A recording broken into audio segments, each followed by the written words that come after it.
Welcome, dear viewers, to another episode of Shakespeare, a detailed introduction, where we delve into the life and times of the legendary playwright, William Shakespeare.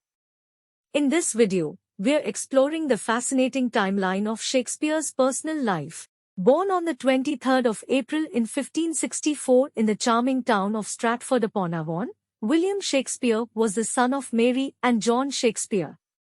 It's remarkable to think about the world he entered during the Elizabethan era.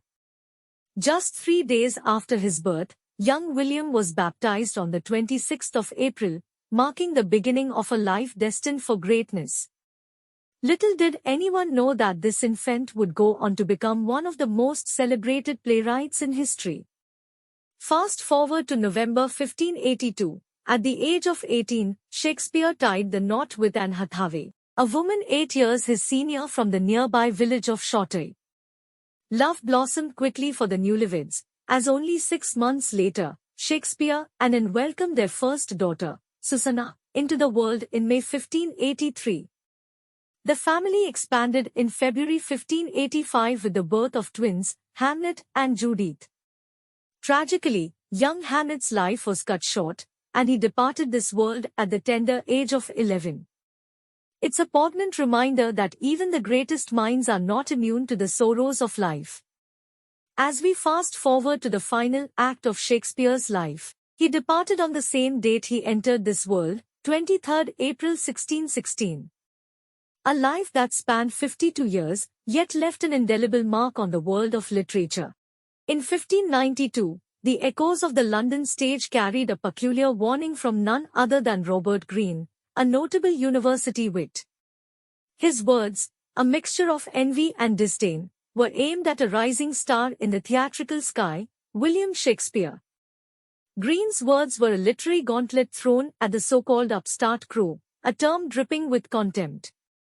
He spoke of an individual adorned with the feathers of the university wits, suggesting that this newcomer dared to think himself the equal of the established playwrights. A man with a tiger's heart wrapped in a player's hide, a vivid metaphor describing Shakespeare's audacity to venture into the realms of bombastic blank verse. In the eyes of Greene and his peers, Shakespeare was a presumptuous Johannes factotum, an absolute jack of all trades. The imagery is potent, portraying Shakespeare as the lone shake scene, a play on words suggesting he considered himself the scene stealer in the theatrical landscape. Now, let's dissect this intriguing piece of history. Shakespeare, at this point, was already making waves in the London stage scene. Greene's words reveal a sense of threat, a recognition that this upstart crow was becoming a force to be reckoned with. In 1593, a shadow fell upon the London theatres as the government closed their doors due to the ominous outbreak of the bubonic plague. But adversity couldn't silence Shakespeare's quill. During this period, he penned two narrative poems, Venus and Adonis in 1593 and The Rape of Lucrece in 1594. Dedicated to Henry Wriothesley, Earl of Southampton, these poems marked not only Shakespeare's literary prowess but also hinted at the connections he cultivated in the high echelons of society. By 1594, Shakespeare took center stage as he joined the Lord Chamberlain's Men, an acting company that would later evolve into the renowned King's Men. A milestone in his personal life came in 1597 when Shakespeare purchased New Place, one of the largest houses in Stratford, solidifying his status as a prominent figure in his hometown. However, challenges loomed as the lease on the Lord Chamberlain's Playhouse, the theatre, expired. Refusal to renew the lease forced the acting company to perform at various playhouses until the grand opening of the Globe Theatre in 1599. Julius Caesar became the inaugural production in this iconic playhouse, setting the stage for a new era in Shakespearean drama. As the years unfolded, 1609 witnessed Shakespeare's acquisition of the indoor Blackfriars Theatre, showcasing his adaptability in both open-air and intimate settings. However, on 29 June 1613, tragedy struck. During a performance of All Is True, or Henry VIII, the thatching on the Globe Theatre ignited, reducing the playhouse to ashes. In the realm of Shakespearean publishing, the quarto takes center stage.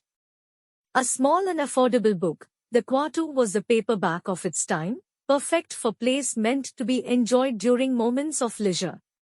To create these quartos, publishers would fold the paper 4 times, resulting in a compact and accessible format. Imagine holding in your hands a piece of Shakespearean magic, conveniently sized for a wide readership. Now, let's turn our attention to the folio, a larger and more prestigious counterpart to the quarto. Typically reserved for monumental works like the Bible, the folio granted a sense of grandeur to the masterpieces it housed. This format was a testament to the significance attributed to certain writings, a mark of distinction in the world of publishing. Enter the conflated version, a fascinating hybrid of quarto and folio. This innovation emerged from the realization that the playwrights, including Shakespeare, initially wrote their works for the stage, not for the printed page. Picture this, a blend of the accessible quarto and the grandiose folio, creating a version that encapsulated both the spirit of the stage and the prestige of the written word. It's essential to recognize that publishing plays was a novel concept in Shakespeare's time. These works were crafted for live performances, making the transition to the printed word a groundbreaking development. Now, we embark on a chronological odyssey through the treasure trove of William Shakespeare's works. Join me as we navigate the vast landscapes of his literary legacy, each piece a jewel in the crown of English literature. Let's commence our journey in 1590 to 1591, where the two gentlemen of Varuna and the Taming of the Shrew grace the stage. The former explores the complexities of friendship and love, while the latter, a comedic gem, delves into the tempestuous dynamics of courtship. A year later, in 1591, Henry VI, Part 1, Part 2 and Henry VI, Part 3 unfold, showcasing Shakespeare's early forays into historical drama. Ambition, power, and the tumultuous Wars of the Roses form the backdrop of these compelling narratives. As we enter 1592, the intense Titus Andronicus take the stage. The former lays the foundation for the epic historical saga, while the latter, a tragedy of revenge, immerses us in a world of blood and betrayal. The year 1592 to 1593 introduces us to the Machiavellian intrigue of Richard III and the poetic allure of Venus and Adonis. These diverse works exemplify Shakespeare's versatility. Moving into 1593 to 1594, we encounter the Rape of Lucrece, a narrative poem resonating with themes of honor and violation. Meanwhile, 1594 brings forth the farcical brilliance of the Comedy of Errors, a masterpiece of mistaken identities and comedic chaos. 1594 to 1595 sees the romantic wit of Love's Labour's Lost, a testament to Shakespeare's comedic genius. The same year, the historical drama Richard II and the immortal tragedy Romeo and Juliet captivate audiences with their poignant narratives. The year 1595 enters the magical realm of A Midsummer Night's Dream, a whimsical comedy entwined with the enchantment of the fairy-filled Athenian woods. Alas, the elusive Love's Labour's one remains lost to us, a mystery that tantalizes scholars and enthusiasts alike. But fear not, for in 1596, King John takes the stage, exploring the complexities of politics and power. The tapestry of 1596 to 1597 unfolds with The Merchant of Venice. It is a tragicomedy that weaves themes of justice and mercy. Henry IV, Part 1, immerses us in the world of Henry IV and the fiery Hotspur. 1597 to 1598 brings forth the hilarious escapades of the Merry Wives of Windsor and the continuation of Henry IV's saga with Henry IV, Part 2. Meanwhile, 1598 offers the delightful banter of Much Ado About Nothing. In the ensuing year of 1598 to 1599, Henry V unfurls its epic narrative, capturing the spirit of patriotism and the perils of war. The year 1599 introduces us to the political intrigue of Julius Caesar. The turn of the century, 1599 to 1600, sees the whimsical charm of As You Like It, a pastoral comedy set amidst the forest of Arden. The year 1600 to 1601 marks the pinnacle of tragedy with Hamlet, a brooding exploration of revenge, madness, and existential dilemmas. A comedic interlude graces us in 1601 with Twelfth Night, or What You Will, a tale of mistaken identities, love, and revelry. A comedic interlude graces us in 1601 with Twelfth Night, or What You Will, a tale of mistaken identities, love, and revelry. The complexities of love and war unfold in 1602 with Troilus and Cressida, a tragedy set against the backdrop of the Trojan War. Meanwhile, from 1593 to 1603, the profound sonnets capture the nuances of love, time, and beauty, showcasing the depth of Shakespeare's poetic prowess. The year 1603 sees the dark comedy of Measure for Measure, a play exploring the themes of justice, morality, and mercy. The somber beauty of A Lover's Complaint and the tragic brilliance of Othello grace the stage in 1603 to 1604. Comedy returns in 1604 to 1605 with All's Well That Ends Well, a play that navigates the complexities of love, social class, and redemption. The lesser-known Timon of Athens unfolds in 1605, exploring themes of generosity, betrayal, and the consequences of wealth. 1605 to 1606 sees the monumental tragedy of King Lear, a heartbreaking exploration of familial relationships, power, and madness. In the same year, the intensity continues with Macbeth, a tale of ambition, guilt, and the corrosive nature of power. Meanwhile, Antony and Cleopatra transports us to the grandeur and passion of ancient Egypt. The maritime adventure of Pericles takes us to 1607, showcasing Shakespeare's versatility in weaving tales of love, loss, and reunion. 1608 brings forth the political drama of Coriolanus, delving into the complexities of leadership, honor, and pride. In 1609, the pastoral beauty of The Winter's Tale enchants audiences with its themes of jealousy, redemption, and the passage of time.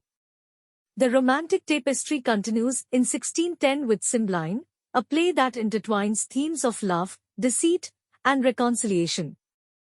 The year 1611 unfolds with the enchanting final of Shakespeare's oeuvre, The Tempest, a magical exploration of forgiveness, art, and the human spirit. The lost work Cardenio, co-authored with John Fletcher, teases us with its absence in 1612 to 1613. However, the historical drama All Is True, or Henry VIII, unfolds in 1613, depicting the tumultuous reign of Henry VIII. The journey concludes in 1613 to 1614 with The Two Noble Kinsmen, co-authored with John Fletcher.